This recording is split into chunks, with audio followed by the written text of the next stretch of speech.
The next software tour that we're going to give is a brief explanation of the Educators Toolkit. So if you purchased the Educators Toolkit, you would have received a USB key with the 3 software applications on it. And I've loaded them on the computer in front of me now on the screen. You can see there's the OphthoSim Image Creator, the OphthoSim Image Annotator, and the OphthoSim Slide Presenter.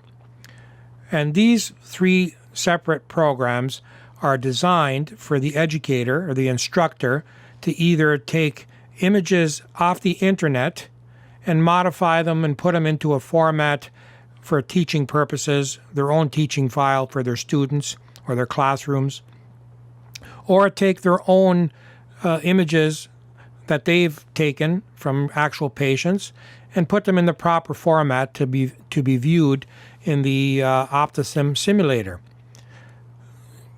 So what I'm going to do here now is I'm just going to show you an example, a couple of examples of how the program works, and we'll see how simple it is and to create your own content. So in this particular example, what I've done is I've went on the internet and I've taken two images off the internet, and I've just put them in a folder which I've labeled here on the desktop as Internet Folder, Internet Photos. Obviously, this can be anywhere on your computer. In this particular situation, I've taken 2 images, and here they are here. As you can see here in front of this is a normal image, and this is one of papilledema. So I've taken those off the internet, and I'm going to show you how simple it is to put these into the format to be used with the OphthoSim simulator. So I'll just close that down. So the first program I'm going to use is I'm going to create the image. So I'm going to open the OphthoSim Image Creator, which is a shortcut that was created by your installation of your executable file on your computer. And remember, these had to be loaded with administrative privileges. So I will double click this to open up the Image Creator software. So now what this is going to do, it's going to allow me to take the images that I've created, or the ones in my own library, to create my own image library. So in this particular situation, this is the screen that opens up, and very simple instructions to follow on the right-hand column. And the first step is to select a desired image. So I'm going to open the folder where I put those images. In this case, they're on my desktop, Internet Photos. And then I'm going to open that particular folder, and it pretty quickly creates 2 thumbnail images of the 2 images that I captured from the internet. Remember, these are copyright protected, but for educational purposes, they can be used by the instructor for their own personal uses. So there's no infringement upon taking anything or most things from the internet. So right now I see there's 2 images, so I will take this one, the normal one, and click on it, and you'll see that it creates an image on the main screen of what I downloaded from the internet. And then I'm going to make it ready for purposes of our library. So I'm going to use the image editor. I'll click on it, and this screen comes up. Now remember, these have to be right eyes. So I'm first going to select the image to be of a right eye. So if it was, this particular image is of the right eye. So, but if it wasn't, I could flip the image by using this button up on the top. In this case, we'll use the right eye. It's correctly in the right eye. And then if the image was not correctly oriented with respect to rotation, I could rotate the image using the Rotate Image button, and I can rotate it in a positive way, or I can rotate it in a negative way. In this case, it was already set up properly, so I'll leave it at that position and rotation. And then what I want to do is I want to magnify or reduce the image size to be correct with the what the user or what the instructor would like the student to see. So I can use my wheel on a mouse in order to expand the field of view, so it makes the image smaller. And the image on the right is actually the image that's going to be projected into the simulator. So if I want to make it bigger, I just use the wheel in this direction in order to create that content. Now remember what I said earlier in another video presentation, that the blue box is what the student is going to see. So in actual fact, the student will be seeing what's in the blue box only. So that's what the student is going to see. And if you remember from your image size, that what the normal person during direct ophthalmoscopy sees should be the fovea to the optic nerve. So that would be in this particular situation, the correct sizing of the image that we're trying to create. Okay, so then once I've done that, I would pick where I want this image stored in my library. So there are the categories that are already pre-made for us under the drop-down list of the OphthoSim menu, or I can put them into miscellaneous. In this case, this is a normal optic nerve, so I'm going to put it in under normal. So it's now under normal, and I'm going to save the image.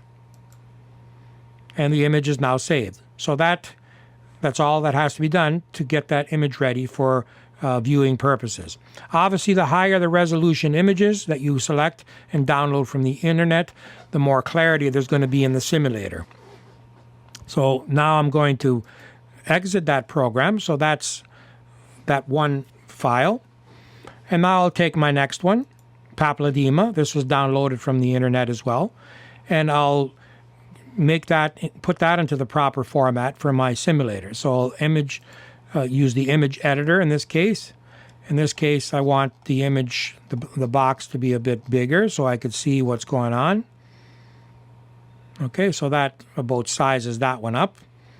And these are not ideal images to create, but these are just being used as examples. So that's the image view that I want my student to see.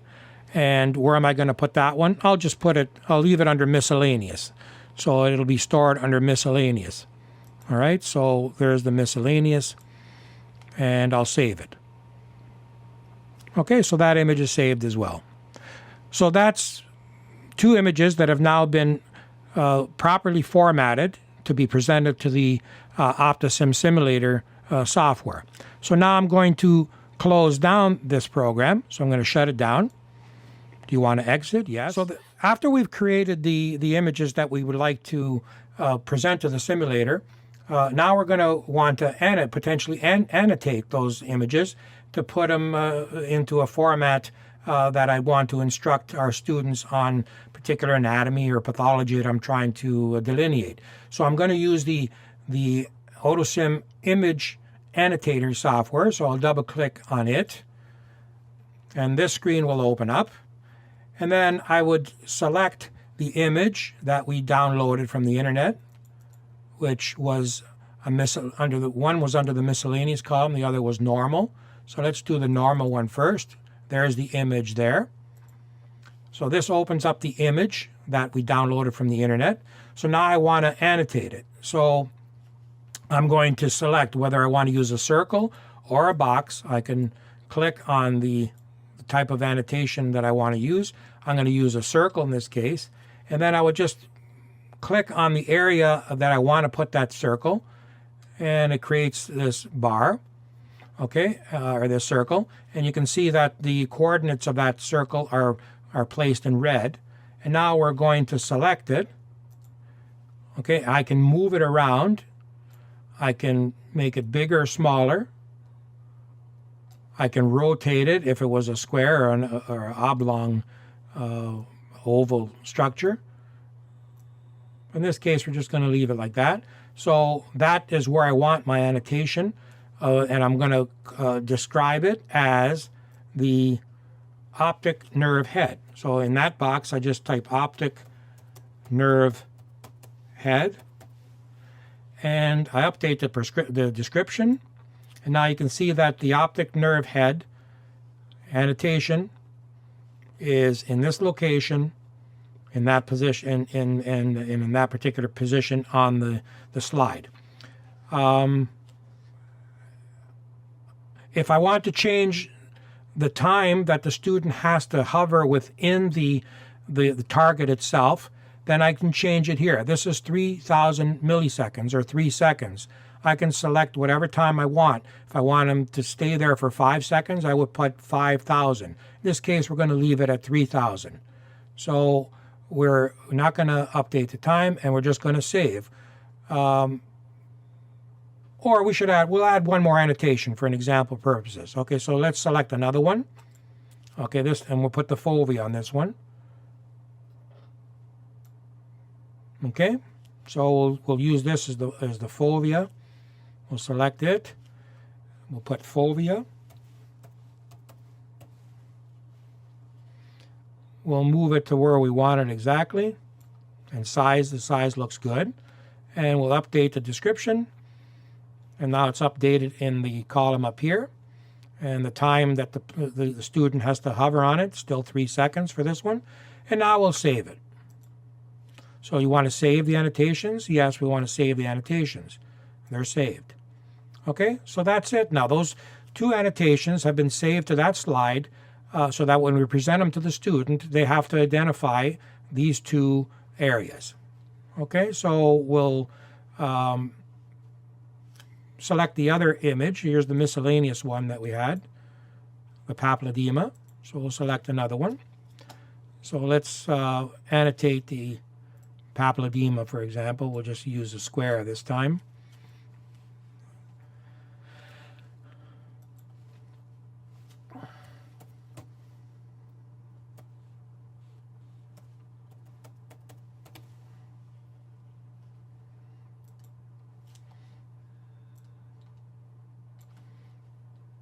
Update the slide and save it. So that's going to save papilledema. And that's it for that. So we're done for those 2 slides. If we wanted to put other areas, we could add as many as we want. But in this case, we added 2 to the first slide and 1 to the second slide. So now we'll exit that program. And that's done. Those 2 slides now have been entered into my library to be used for a presentation or a single-use student using it on the software package that they have installed on their computer. But if I wanted to now create a presentation as an instructor to be put online to multiple students, multiple sites, each with their own software package, if we've created a virtual private network from one institution to another, we can transmit this information to other sites for students to be able to use and link with their instructor who may be at a single site. So if that were the case now, and I'm the instructor, I would open up my slide presentation program. So there's the OphthoSim slide presenter, which is again part of the Educators Toolkit or the ETK. So I'll double click on it. So now this comes up. So this includes the slides that we have in our current library and also the slides that we just created. So if I wanted to use only the 2 slides that I just created, I would go into the library, and here's the 2 slides that I just created. This was the one, the papilledema, and this is the other one of the normal eye. So I would just drag and drop those into my presentation. All right, we'll put the first one. I can move them around. So put the normal one first and the abnormal one second. And then if I could save that as a presentation for future reference, or I can start my presentation as the instructor. So if I click on the Start the Presentation button up here, you will now see that this presentation is now being delivered to anybody on the network with this particular IP address, and they will get these 2 slides. Okay, so there's the first one, and there's the second one. And these are the annotations that I'm asking the students to identify on those two slides. So they would have to use their software to identify those structures, and then I would have, as the instructor, I would have each of the students' progress on the number of targets that they've hit on this bar up here, and also the number of clients that are connected. In this case, there's nobody connected to the program, so it shows 0. But if somebody were connected to the program, it would show the number of clients connected. So I have full control over the system from my end, and the student would see my presentation and my annotations if I wanted to create them, or my pointer as part of whatever I want to teach them. And the same functionality applies with respect to the movement of where I want them to look. So I can, within this blue box, I can move this around, and this is the area which they're going to see. Okay, so I'll leave it there for now, and I'll unfreeze it. So if I unfreeze it, now they can use their instrumented scope to target these areas that I'm selecting, and then I would get a running commentary on their performance up here. And I could switch like any other time from a left to a right eye as the instructor. Okay, so that really shows you the power of this particular program. And if I'm giving a presentation in a main auditorium where I have external monitors as well, then I can shut the units off, or I could shut the external monitors off. So I force the class to look inside the simulator, or if I want to focus on the main screen on a projector, I can shut off their simulators remotely and remove the images, turn them dark, so they're forced to look at the main screen and listen to my presentation. Okay, so I'll turn both of these buttons back on, and just to show you what this particular program has done, I'm going to minimize it, and I've loaded. I'm going to load simultaneously the OphthoSim software on the program to show you what the student is going to see. So I'm going to minimize this and this. Okay. Now I'm going to go back to, this could be a remote computer. In this case, it's going to be on the same computer as I'm using here now. But once I fire up the OphthoSim program, you will see what happens here. Now you'll see that there's a group connect button. That means that an instructor within my network or virtual private network is transmitting at an IP address that I showed you on the previous explanation. So that particular site or student would now press the connect button. So when they connect, now what they see is the image, the first image that I've created as the instructor, and they're forced to look down in the areas as I've just mentioned. And unfortunately, I can't do that on the same computer, but I believe you get the idea of how this thing works. So I will, if I minimize that and just show you the other program, you'll see that now there's one person connected. That's the one I just connected from the same computer. All right? And if I shut that program off, disconnect them, and look at that again, and refresh this, you now see that there are no other clients connected. Okay, so that gives you a quick tour in the power of the Educators Toolkit. So in summary, it allows the instructor to take their own images or images from the internet, any image from the internet, allows them to size, rotation, and annotate those images, put them in a format for simulation purposes, and allows them to create a presentation that could be now delivered via the internet or a local network of computers to each of those students to allow them to follow their particular presentation from their instructor, either locally or remotely in multiple centers, all being taught from one site. So I hope you've enjoyed this quick tour, and I hope you take full advantages of the products that we've created to improve the outcomes of patients given better educational simulation technologies.